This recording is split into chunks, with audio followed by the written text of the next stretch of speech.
Okay, 1 second. We just need to get my slides ready. There they are. Awesome. Cool. Okay, just pressing on this one. Yeah. Okay, cool. Yes, it works. Okay, awesome. Thank you so much. Hi, everyone. Thank you for coming here today, this morning. My name is Marlene. I'm leading communications at DappCon. We are a zkOracle protocol, and today I would like to talk about the differences between staking-based oracles and zkOracles, and how a zkOracle can improve DeFi security due to some specific properties I would like to talk about today. And then later on in the presentation, I'm also going to show you a quick video demo of like an interface with which you can build your own zkD apps. And then I would also like to talk about some use cases that are already being built today on DappOracle. So let's get started. First of all, what is DappOracle? We're a fairly new project, so some of you might have not heard of us quite yet. So we are empowering smart contracts with arbitrary compute and internet data. We are a zkOracle protocol that unlocks different kind of Oracle use cases. So we're not only doing the kind of standard chain link use case of internet data, but we're also doing arbitrary computation. So that means heavy computation, that means statistical analysis, or that means even AI inference. So all the things you cannot do right now in Solidity because you're too limited by smart contracts, you can do that with us in our zkVM. And for that, we're kind of similar to how a zk rollup is working. We're leveraging Ethereum security. So we're similar to an L2 in that sense, but we don't have a zk EVM, but a zk WASM VM. And like this, we want to extend the programmability of smart contracts. And very soon, we're also going to unlock historical data use cases. So we're also going to kind of offer different kinds of data for the zkOracle nodes that you can then query through them. So as you probably all know, oracles have really had a problem in the past. And I might even dare to say that oracles are broken. If you look at the history of oracles, we have really faced a lot of hacks. Maybe some of you might have even been affected personally by some of these hacks. And the reason for that is very often that a lot of oracles are staking-based. So the problem with staking-based oracles is that in some cases, the stake that you have to put down in order to safeguard your oracle is not high enough if you compare that against the kind of money you could be making if you're hacking an oracle or if you're manipulating a price. So therefore, the incentive has always been there to manipulate oracles.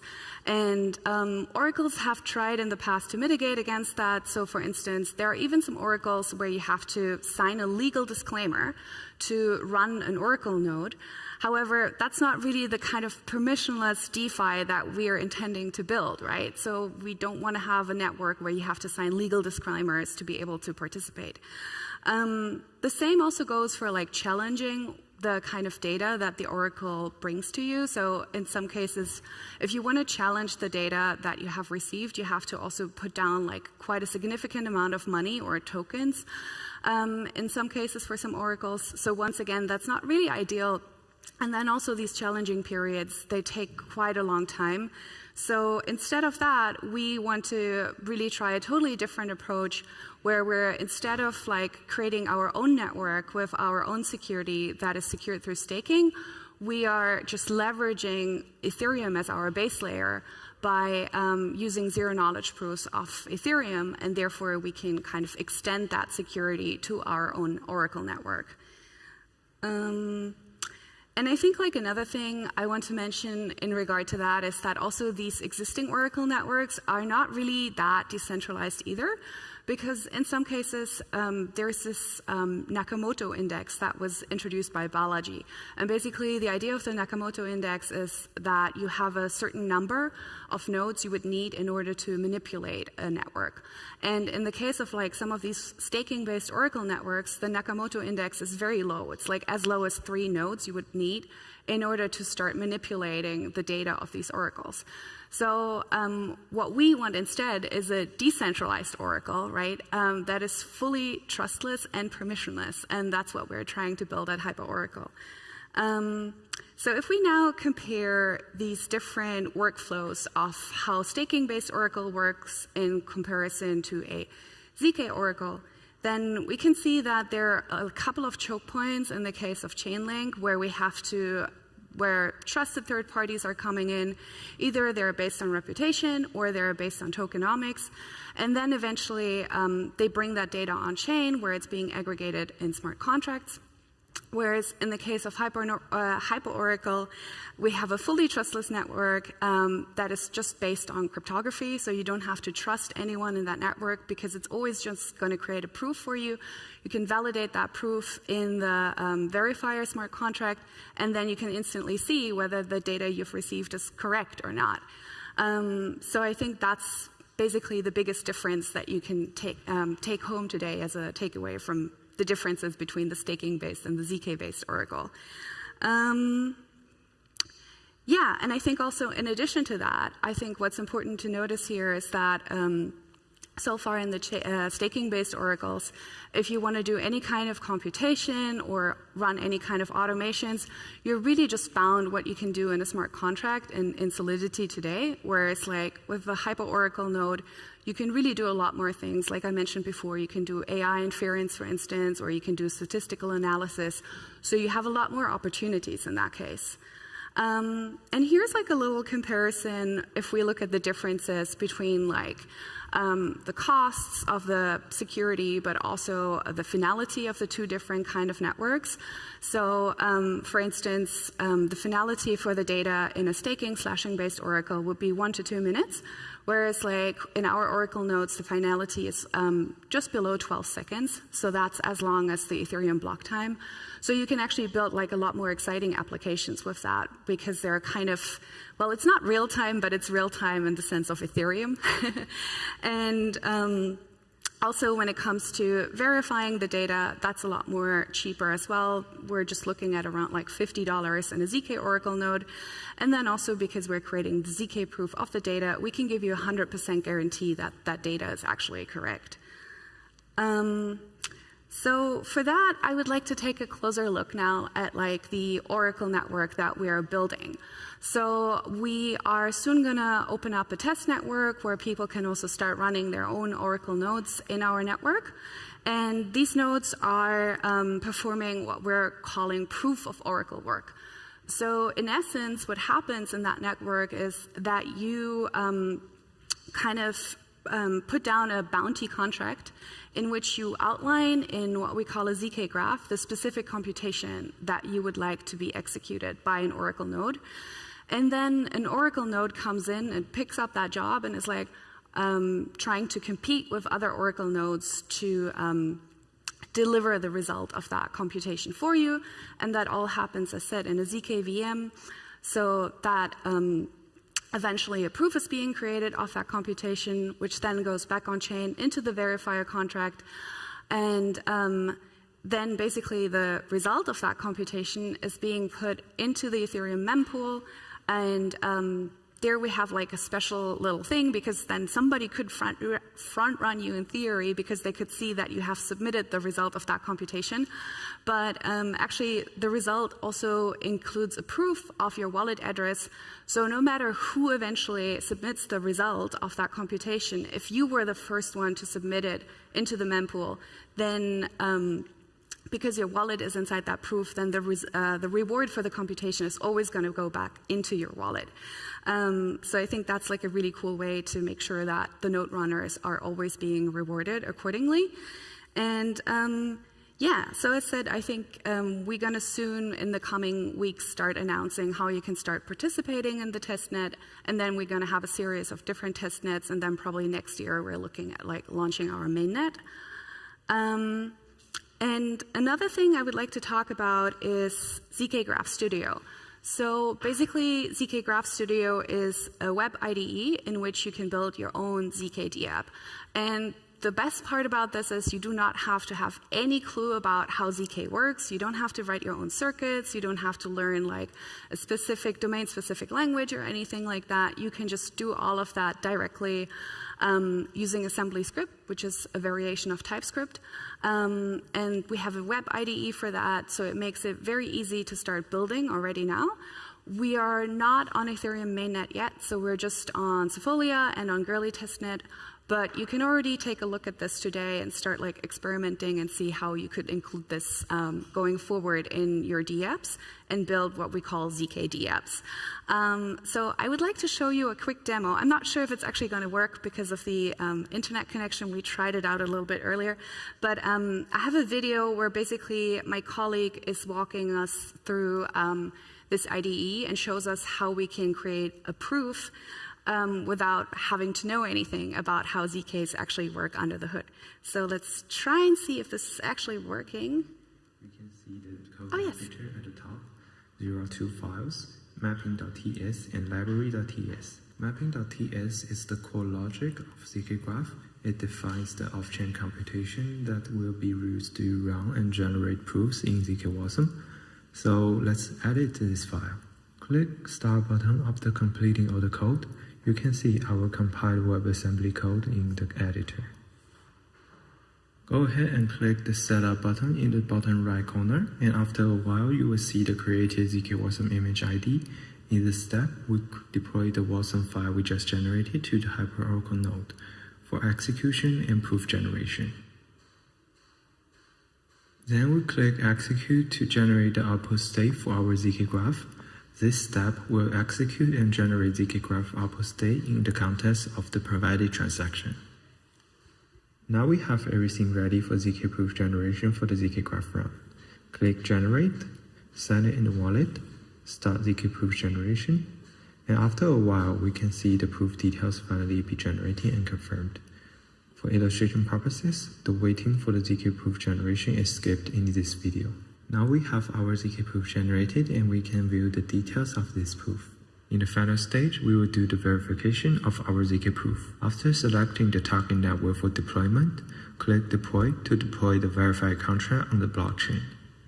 And then click Verify to send our zk proof to the contract.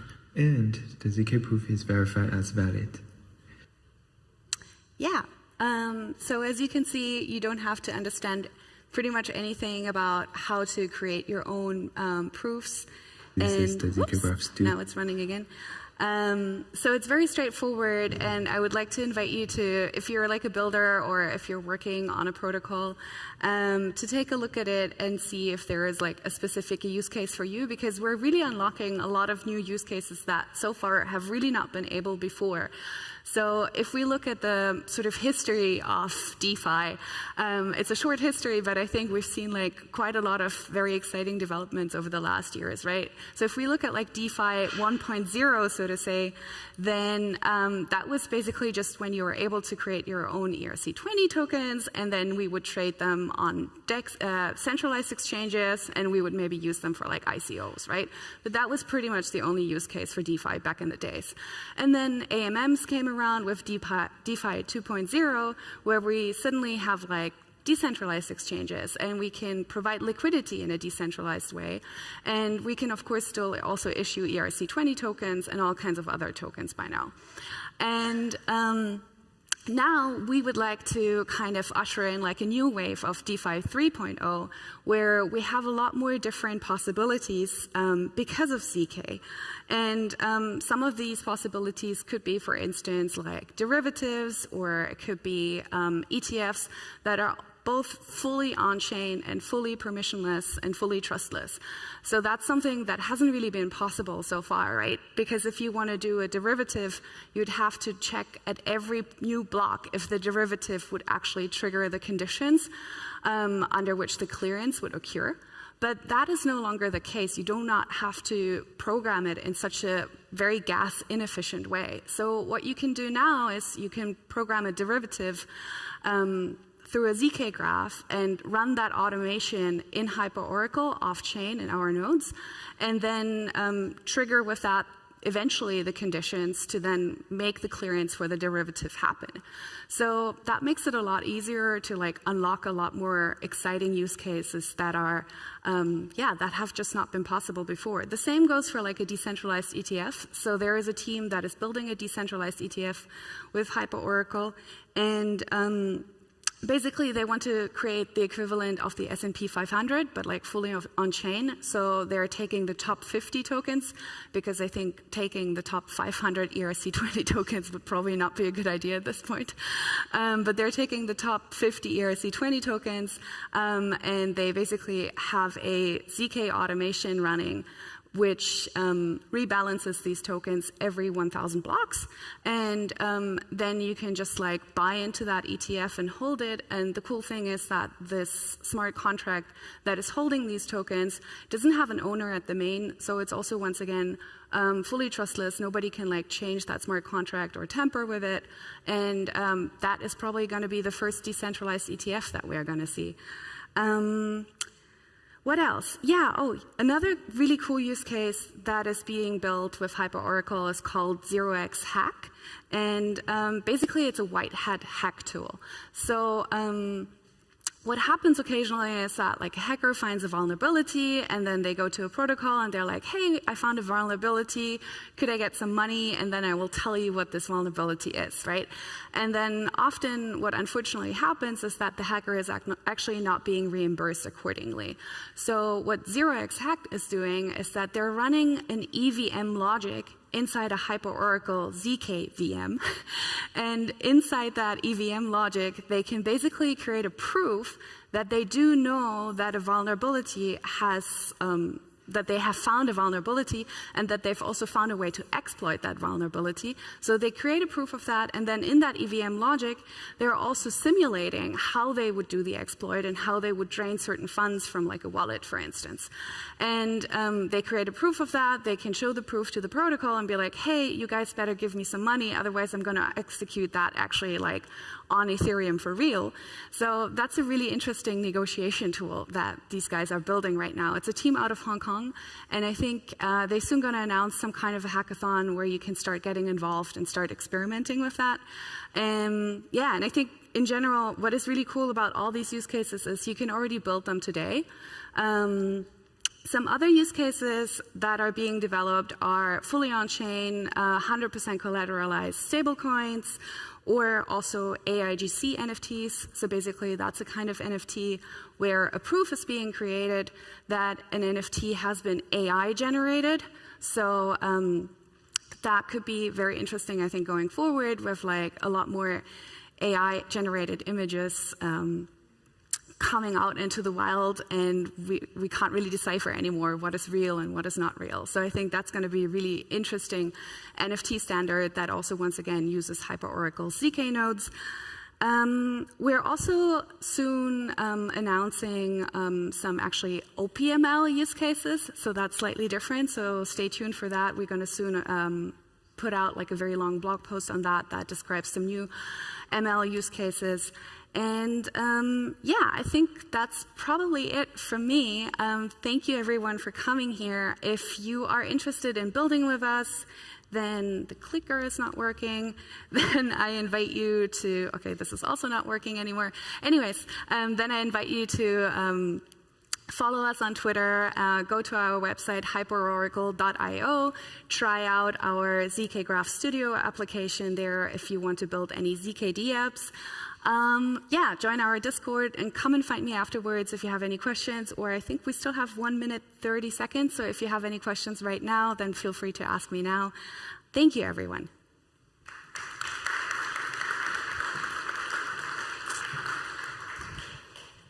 Thank you. We do actually have more than this 1 minute. This was just a talking time, so okay. There's plenty of time for questions in case anyone has any. Not maybe one question from my end. I mean, you shared a couple of use cases, right? And you mentioned also earlier that HyperOracle enables some use cases which are harder to do, maybe impossible with classic staking-based oracles, which is like one of the use cases which are you personally most excited about, which is maybe less known, besides the ones you mentioned.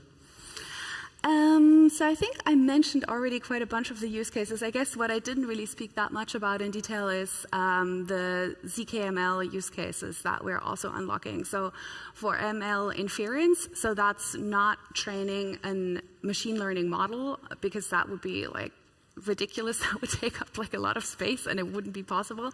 But we can do ML inference, which is basically like the execution of a machine learning model. And we can then generate proofs of that, and we can prove that like a certain execution has happened.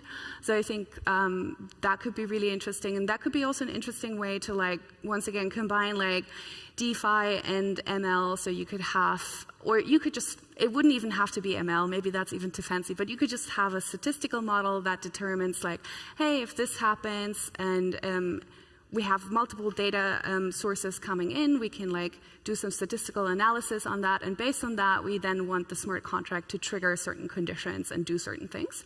So that's definitely something that you can now build with HyperOracle, and that wasn't really possible before, at least not in a fully trustless way. So yeah. Cool. Right. Thank you. Any more questions from the audience? Then, thanks again, Marlene. Alrighty, thank you.